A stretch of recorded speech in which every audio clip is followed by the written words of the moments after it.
soy Alex Cosío. Bienvenido a esta serie de estudios transformados, donde estamos aprendiendo cómo el creyente es transformado para producir en su vida el fruto del Espíritu Santo. La lección de hoy es la primera parte de El fruto del Espíritu. Se llama la salud del alma. El apóstol Pablo ha estado argumentando en esta carta a los Gálatas que la verdadera libertad viene a través de Jesucristo.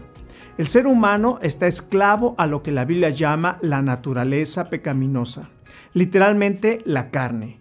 Nadie tiene que enseñar a un niño a mentir o a desobedecer, pero cuando vamos creciendo, esa mentira, esa desobediencia que puede ser graciosa en un niño, se comienza a convertir en mentiras crueles, engaños. Comenzamos a mirar a las personas con malicia, a tener malos pensamientos, a guardar rencores, a odiar. Y es que todos los seres humanos nacemos con esa condición en nuestra alma, que la Biblia llama pecado. El pecado tiene su manifestación en las obras de la carne, como lo leemos en la lista de Gálatas 5, 19 al 21. Ahí habla de inmoralidad sexual, impureza, pasiones sensuales, idolatría, que es poner cosas o personas antes que a Dios. También habla de hechicería. Esta es una palabra griega muy interesante, que es la palabra farmakeia, que literalmente quiere decir tomar drogas, pero metafóricamente se usa como hechicería o idolatría. También habla de hostilidad, peleas, celos, arrebatos de furia, ambición egoísta, discordias, divisiones, envidias, borracheras, fiestas desenfrenadas y otros pecados parecidos. Y Pablo concluye diciendo acerca de esto: cualquiera que lleve esa clase de vida no heredará el reino de Dios. El remedio de Dios para el pecado es Jesucristo.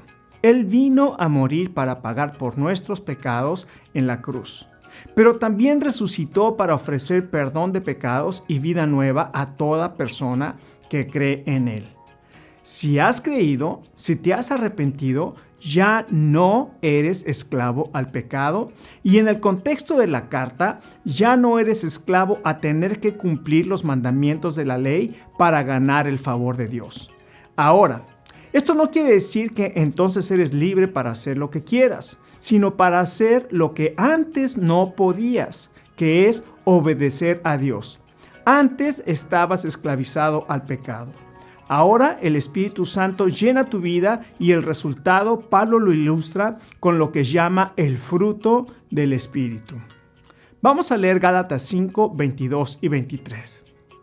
Mas el fruto del Espíritu es amor, gozo, paz, paciencia, benignidad, bondad, fe, mansedumbre, templanza. Contra tales cosas no hay ley. En toda la Biblia encontramos ilustraciones parecidas, como en el Salmo 1, hablando de la persona que se deleita en Dios, dice: será como árbol plantado junto a corrientes de agua que da su fruto a su tiempo. El mismo Jesús dijo: el que permanece en mí y yo en él, este lleva mucho fruto, porque separados de mí nada pueden hacer. ¿Te das cuenta? Si eres hijo o hija de Dios y estás pegado a la rama, tu corazón y tu alma es como un racimo de uvas con el fruto de amor, gozo, paz, etc. Ya no eres un esclavo a tus emociones para seguir guardando rencor, para reaccionar con furia, para vivir envidiando y criticando a otros. Ya no eres esclavo del egoísmo o del orgullo para tratar mal a otras personas. Ya no eres esclavo de tus emociones. Ahora tienes control de tus emociones por el poder del Espíritu Santo en tu vida. Ya no puedes decir: me haces enojar, porque nadie tiene el control de tus emociones, sino solo tú. Si te enojas es porque tú decidiste enojarte. Pero así como decidiste enojarte, puedes decidir no enojarte. ¡Qué maravilloso! Esa era mi excusa con mi esposa. Me haces enojar. Hasta que en consejería matrimonial me enseñaron esta gran verdad. Ahora sé que puedo tener control de mis emociones. Tengo que confesar que a veces no es fácil, pero ha habido un cambio muy grande en mí. Cuando escucho a personas que dicen: es que así soy, me pregunto si realmente conocen lo que la Biblia dice. Tal vez puedas decir: así era yo, pero por la gracia de Dios, por su Espíritu en mi vida, ya no soy así. Pregúntate esta tarde: ¿cuáles son las áreas de tu vida con las que estás luchando? ¿Qué necesitas cambiar? ¿Persona irascible, que te enojas fácilmente? ¿Tienes sentimientos de superioridad y ves con desprecio a otros? Tal vez estás luchando con el orgullo. Y la Biblia dice, Dios resiste al soberbio y da gracia al humilde. Vamos a enfocarnos en las virtudes o la virtud del fruto del Espíritu Santo. Recuerda, es un solo fruto que tiene 9 virtudes. Las primeras 3 las vamos a llamar la salud del alma. Las siguientes 3 es la relación saludable con otros y finalmente principios para una vida piadosa. Vamos a comenzar con la primera, amor. Tal vez esta es una de las palabras más malentendidas en nuestra cultura. Los artistas escriben del amor, cantan del amor, hacen películas del amor, pero también escriben de dejar de amar, de que se acabó el amor y otras cosas similares. Y es que en el castellano usamos la palabra amor para referirnos a diferentes sentimientos. Los griegos, por ejemplo, tenían por lo menos 3 palabras diferentes para amor. Hay una palabra en griegos que se llama eros. Es de donde viene nuestra palabra erótico. Este es un deseo únicamente pasional que a veces se confunde con amor. Hay otra palabra que es la palabra fileo. Este es un amor fraternal. Es el amor entre familia, entre hermanos, entre padres. De ahí viene la palabra Filadelfia, amor de hermanos. Y la tercera palabra es la palabra a la que se refiere la Biblia, que es agape. Este tipo de amor es el tipo de amor incondicional que habla Gálatas 5:22. Es un amor que nace de Dios y que Dios derrama en el corazón de sus hijos, como dice Romanos 8:5. El amor de Dios ha sido derramado en nuestros corazones por el Espíritu Santo que nos fue dado. Así es que el amor no es un sentimiento. Generalmente se piensa que el amor es un sentimiento, pero el verdadero amor es más que un sentimiento. Lo voy a repetir. El amor no es un sentimiento. ¿Alguna vez has escuchado a alguien decir, yo no mando en mi corazón? Esta es una idea muy común, pero la realidad es que la Biblia nos enseña que sí podemos mandar sobre nuestros corazones. Seguramente has tenido algún enojo con alguna persona y sientes que la odias. Puede ser que aparentes ser más espiritual y digas, no la odio, pero la pregunta es, ¿la amas? ¿Estarías dispuesto a hacer algo por esa persona? ¿Te das cuenta? Si no puedes honestamente decir que puedes hacer algo por esa persona, te falta poder de someter tus emociones y tus sentimientos al control del Espíritu Santo. Tal vez te preguntes, si el amor no es un sentimiento, entonces, ¿qué es? Bueno, el amor es un deseo de la voluntad. El deseo de amar a una persona sin importar lo que sientas por ella. El Señor Jesús en el Sermón del Monte mandó amar a nuestros enemigos. Es más, Jesús es nuestro modelo a seguir. Y la Biblia dice, mas Dios muestra su amor para con nosotros en que siendo aún pecadores, Cristo murió por nosotros. ¿Te das cuenta? Aunque éramos pecadores, Cristo murió por nosotros. En 1 Corintios 13, del 4 al 8, Pablo describe el amor y menciona 10 características. En el tiempo de discusión podrán hablar más acerca de estas características del amor ágape. Entonces, la primera virtud del fruto del Espíritu es amor. La segunda virtud que se menciona es gozo. El gozo que produce el Espíritu Santo en la vida del creyente va mucho más allá de la felicidad. La felicidad depende de las circunstancias, pero el gozo depende de la presencia de Dios en la vida de la persona. La realidad es que cada día podemos pasar por circunstancias difíciles que nos llegan a doler, a preocupar, a entristecer, y eso no está mal. Somos humanos de carne y hueso como cualquier otra persona.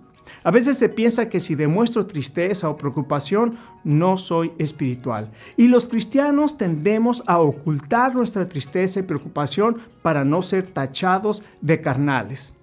En una clase que tuve que hacer una investigación de lo que se llama conformidad. Esto es lo que sucede cuando una persona se conforma al grupo que lo rodea, aunque no comparta las mismas ideas, y esto lo hace para parecer diferente y no ser señalado. Encontré un experimento donde a un grupo de varias personas se les mostraban dos líneas, una claramente más corta que la otra.